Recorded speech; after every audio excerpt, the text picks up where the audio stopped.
हरे परमात्मने प्रणतः क्लेशनाशाय गोविंदाय नमो नमः। अपने अपने धर्म को सब गाँवों को पीर, तुम्हें पीर सब धर्म को धन्य धन्य रघुवीर। बोलिए वृंदावन बिहारी लाल की, यज्ञ नारायण भगवान की, अवध धाम की, भागवत भगवान की, पूज्य गुरुदेव भगवान की। मंच पर उपस्थित व्यास भगवान के रूप में अवध धाम से पधारे प्रेम मूर्ति श्री दिव्यांशु जी महाराज, यज्ञाचार्य अवध धाम से ही आए हुए वाजपेयी जी गुरु जी एवं सभी विद्वान परिकर, कथा के सभी यजमान, मुख्य यजमान एवं उपस्थित सभी कथा रसिक महानुभाव, श्री लक्ष्मी नारायण महायज्ञ श्रीमद् भागवत एकादश पारायण एवं संगीतमय श्रीमद् भागवत कथा के अंतर्गत हम विगत दिवसों से भागवत कथा का श्रवण कर रहे थे। भागवत कथा जब पूर्ण हुई तो सुखदेव जी ने पूछा, परीक्षित तुम्हें कथा कैसी लगी? परीक्षित ने कहा, प्रभु इस संसार में अगर जो सबसे बड़ी पीड़ा होती है वो होती है भूख और प्यास लगना, लेकिन आपके मुख से जो हम ये कथा सुन रहे हैं, कथा सुन नहीं रहे हैं, कथा पी रहे हैं, उससे ना तो भूख लग रही है और ना ही प्यास लग रही है। इससे ज्यादा और सुखद क्या हो सकता है? भागवत कहता है कि जो भी भक्त भगवान की कथा को ध्यान से सुनता है, भगवान स्वतः उसके अंदर विराजमान हो जाता है। भागवत इसकी गारंटी देता है, सद्य हृदय और हृदय शस्त्र भी तक चढ़ा। भागवत में प्रसंग आता है कि हमने सुनने की इच्छा की नहीं थी कि वो टेढ़ी टांग वाला हमारे हृदय में आकर के प्रवेश कर जाता है। और जैसे धुनैया होता है, रुई को बिना साबुन और पानी के साफ कर देता है, उसे कृष्ण जो होते हैं हमारे अंदर के सारे मैल को निकाल देते हैं। ऐसे दिव्य कथा का श्रवण हमने महाराज जी के श्रीमुख से किया।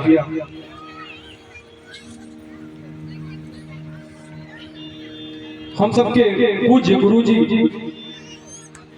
पिताजी का संकल्प जो 32 वर्षों से यज्ञ की श्रृंखला शुरू किए थे, हमसे तो हमेशा चर्चा करते रहते थे कि भैया हम तो वहां समय से यज्ञ करावत है, जब खुद ही लकड़ी काटते थे और खुद ही कुंड में डालते थे। पिछली बार यज्ञ का जो महोत्सव हुआ था उसमें पिताजी को शायद हो सकता है कुछ अंदेशा लग गया हो, कुछ अनहोनी हो सकती है। उन्होंने हमसे कहा कि लग रहा है ये परंपरा जो हम चल रही थी ये हो नहीं पाएगा। हमने पिताजी से सिर्फ एक ही बात कही, पिताजी आप परेशान मत होइए, आज तक आपने हमसे कोई सैलरी नहीं पूछी कि कितना कमाते हो, कोई बात नहीं पूछा क्या करते हो, तो आप इसके लिए आश्वस्त रहिए। आप जब भी संकल्प लेंगे कि यज्ञ होना है, उस संकल्प को पूरा करने के लिए किया जाएगा। प्रभु तो निमित्त बना देते हैं, करने कराने वाले वो स्वयं होते हैं। वही संकल्प कराते भी हैं और वही संकल्प पूरा भी करवाते हैं। करहि करावहि भंजई सोई, सबको एकदम बंदर की तरह नचाते रहते हैं। हम लोग कहते हैं ना कि भगवान अपने मन के हैं, उनकी जो इच्छा होगी वही करेंगे। ये जो यज्ञ का इतना बड़ा महोत्सव हो रहा है, इसमें सब कुछ प्रभु ने ही किया है।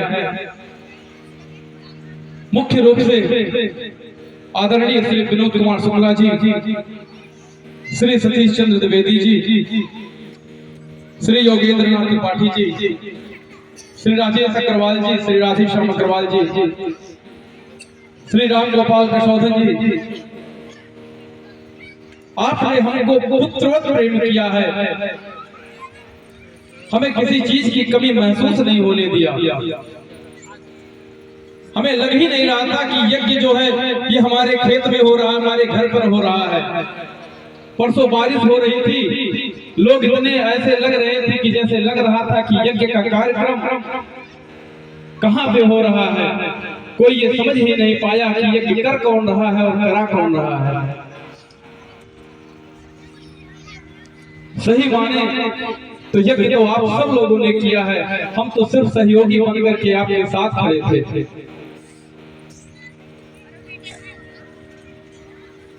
मुख्य यजमानों की सूची में श्री प्रदीप कुमार दुबे जी डॉक्टर साहब इटवा से थे, Shri Surendra Kumar Singh ji little flower school,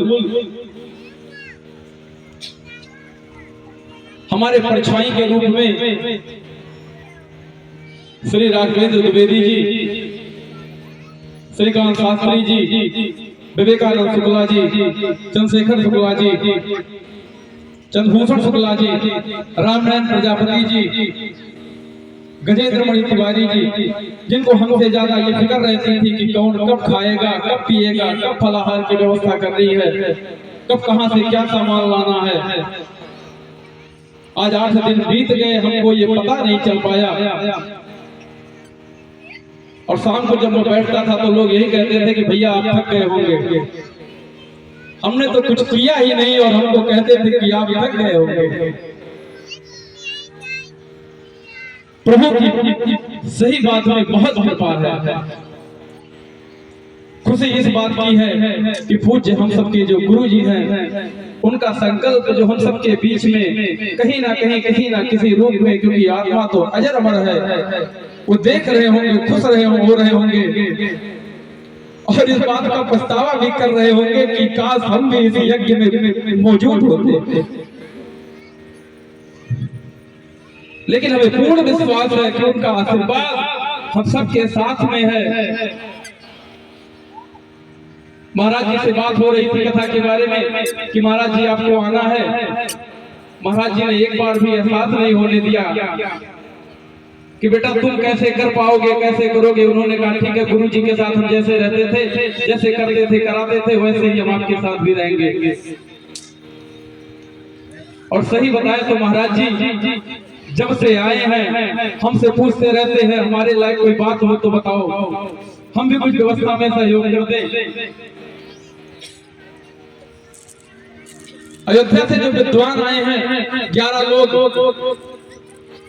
उनको जब करते हुए देखता हूं तो जैसे लगता है कि हम खुदा घूम के यहाँ गए हुए हैं। मना करते हैं कि भैया आपका तो हमने वरण किया हुआ है, आप काहे इतना कर रहे हैं। लेकिन हमें ये पता है कि हमारी कोई औकात नहीं है। सबकी जो भी इच्छा है, जो भी प्रेम है, वो पूज्य गुरु जी के प्रति है। एक दिन बात हो रही थी, हम बैठे थे अग्रवाल जी के यहाँ,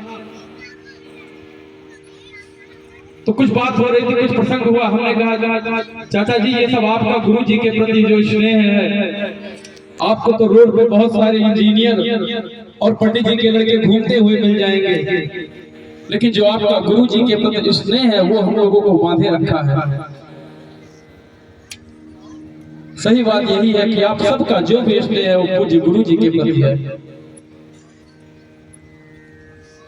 आपने हमको इतना प्यार दिया, इतना सम्मान दिया, उसके मैं सही बताऊं तो उसके मैं काबिल बिल्कुल भी नहीं हूं। इस व्यासपीठ से, इस मंच से आप सबका बहुत बहुत आभार, बहुत बहुत धन्यवाद ज्ञापित करता हूँ। और कोशिश यही रहेगी कि हर तीसरे साल पूज्य गुरु जी के 32 वर्षों के संकल्प को निरंतर जारी रखते हुए हर तीसरे साल यज्ञ महोत्सव को आयोजित किया जाएगा।